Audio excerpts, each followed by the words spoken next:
Hi friends, welcome back to my channel your online teacher. അപ്പോൾ ഇന്നത്തെ വീഡിയോയിൽ നമ്മൾ നോക്കാൻ വേണ്ടിയിട്ട് പോകുന്നത് ഈ വരുന്ന പബ്ലിക് എക്സാമിനും നിങ്ങളുടെ മോഡൽ എക്സാമിലേക്കും ഒക്കെ നിങ്ങൾ നിർബന്ധമായിട്ടും മൈക്രോ എക്കണോമിക്സിൽ നിന്ന് പഠിച്ചിരിക്കുന്ന മോസ്റ്റ് ഇമ്പോർട്ടൻറ്റ് ക്വസ്റ്റ്യൻസ് ആണ്. മൈക്രോ എക്കണോമിക്സിൽ നിന്ന് 40 മാർക്കും മാക്രോ എക്കണോമിക്സിൽ നിന്ന് 40 മാർക്കിനുമാണ് നമുക്ക് ചോദ്യങ്ങൾ വരാം. അപ്പോൾ അതിൽ ഈ ചോദ്യങ്ങൾ നിങ്ങൾ പഠിക്കുകയാണെന്നുണ്ടെങ്കിൽ നിങ്ങൾക്ക് മൈക്രോ എക്കണോമിക്സിന് 40-ൽ 35 മാർക്ക് ഷുവറായിട്ടും നേടാൻ സാധിക്കും. ഓക്കെ, അങ്ങനെയുള്ള ക്വസ്റ്റ്യൻസ് ആണ് നമ്മൾ ഇതിൽ നോക്കാൻ വേണ്ടിയിട്ട് പോകുന്നത്.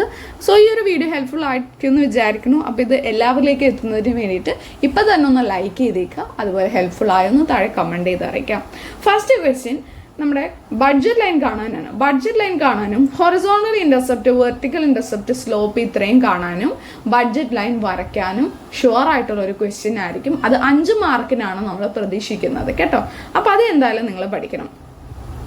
അതിനുശേഷം പിന്നെ നമ്മൾ പഠിക്കുന്നത് consumers equilibrium with the help of A diagram. ഇതും 5 മാർക്കിന് നമ്മൾ പ്രതീക്ഷിക്കുന്ന മറ്റൊരു ക്വസ്റ്റ്യൻ ആണ്. ദെൻ പെർഫെക്റ്റ് കോമ്പറ്റീഷന്റെ ഏതെങ്കിലും 3 ഫീച്ചർ, 3-4 ഫീച്ചർ എഴുതാൻ വേണ്ടിയിട്ട് നിർബന്ധമായിട്ടും പഠിക്കണം. Okay, then profit maximisation condition, short റണ്ണിലെ പ്രോഫിറ്റ് മാക്സിമൈസേഷൻ കണ്ടീഷനും അതിൻ്റെ ഡയഗ്രവും. നമുക്ക് 3 കണ്ടീഷൻസ് ആണ് ഉള്ളത് അല്ലേ. അപ്പോൾ ആ 3 കണ്ടീഷൻസും അതിൻ്റെ ഡയഗ്രവും വരയ്ക്കാൻ പഠിക്കണം. പിന്നെ 8 മാർക്കിന് ചോദിക്കുന്ന ഒരു പ്രോബ്ലം ക്വസ്റ്റ്യൻ ആണ് TFC, TVC, AVC, SAC, SMC ഇതൊക്കെ കണ്ടുപിടിക്കാനും അതിൽ ഏതെങ്കിലും ഒരു 3 തന്നിട്ട് അത് വരയ്ക്കാനും വേണ്ടിയിട്ട് ചോദിക്കും. പിന്നെ യൂട്ടിലിറ്റി എന്താണ്, 1 വേർഡിന് ചോദിക്കാവുന്നതാണ്. One satisfying capacity of a commodity എന്ന് പറയുന്നത് യൂട്ടിലിറ്റി ആണ്. സോ യൂട്ടിലിറ്റി എന്താണെന്നും യൂട്ടിലിറ്റി തിയറീസ് അത് ഞാൻ ഇവിടെ പറയുന്നുണ്ട്. യൂട്ടിലിറ്റി തിയറി 14th ഞാൻ പറയുന്നുണ്ട്. അപ്പോൾ യൂട്ടിലിറ്റി എന്താണെന്നും യൂട്ടിലിറ്റിയുടെ 3 തിയറീസും ഉണ്ട്. അത് എന്തായാലും നമ്മൾ പഠിക്കണം.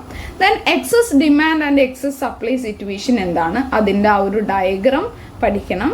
ഇൻഡിഫറൻസ് കർവിന്റെ പ്രോപ്പർട്ടീസ് 3 പ്രോപ്പർട്ടീസ് അല്ലേ ഉള്ളൂ, ഇൻഡിഫറൻസ് മാപ്പ് കൂടി ഉൾപ്പെടുത്തി അത് പഠിക്കണം.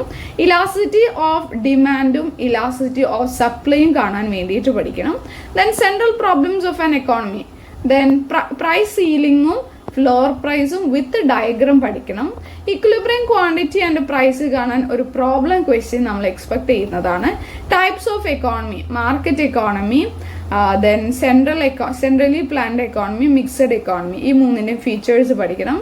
ദെൻ അവസാനമായിട്ട് നമ്മൾ പഠിക്കേണ്ടത് consumption goods, final goods, intermediate goods, പിന്നെ അതുപോലെ തന്നെ substitute goods, then complementary goods, ഇതൊക്കെ എന്താണെന്നും ഇതിൻ്റെ ഒരു എക്സാമ്പിളും ഓരോ 2 മാർക്കിനൊക്കെ നമ്മൾ പഠിക്കണം. ഓക്കെ, പിന്നീട് വരാവുന്നത് 1 വേർഡ് ആണ്. 1 വേർഡ് ഇപ്പോൾ കുറേ വരാമല്ലോ. 1 വേർഡ് ഒരു 5 മാർക്കിനൊക്കെ ആയിട്ട് അങ്ങനെ എക്സ്പെക്ട് ചെയ്യാം. അപ്പോൾ ടോട്ടൽ നിങ്ങൾ ഇത്രയും പഠിച്ചു കഴിഞ്ഞാൽ നിങ്ങൾക്ക് 40-ൽ 35 മാർക്കും കിട്ടും.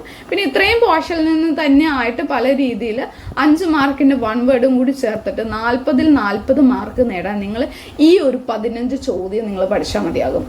അപ്പോൾ ഏകദേശം ഒരു A+ന്റെ അടുത്തേക്ക് നമുക്ക് സ്കോർ ചെയ്യാൻ മൈക്രോ എക്കണോമിക്സിൽ നിന്ന് നിങ്ങൾ ഇത്രയും കാര്യങ്ങൾ പഠിച്ചാൽ മതി. ഓക്കെ, അപ്പോൾ ഈ ഒരു വീഡിയോ ഹെൽപ്ഫുൾ ആയിട്ടുണ്ടാവും എന്ന് വിചാരിക്കുന്നു. Thank you.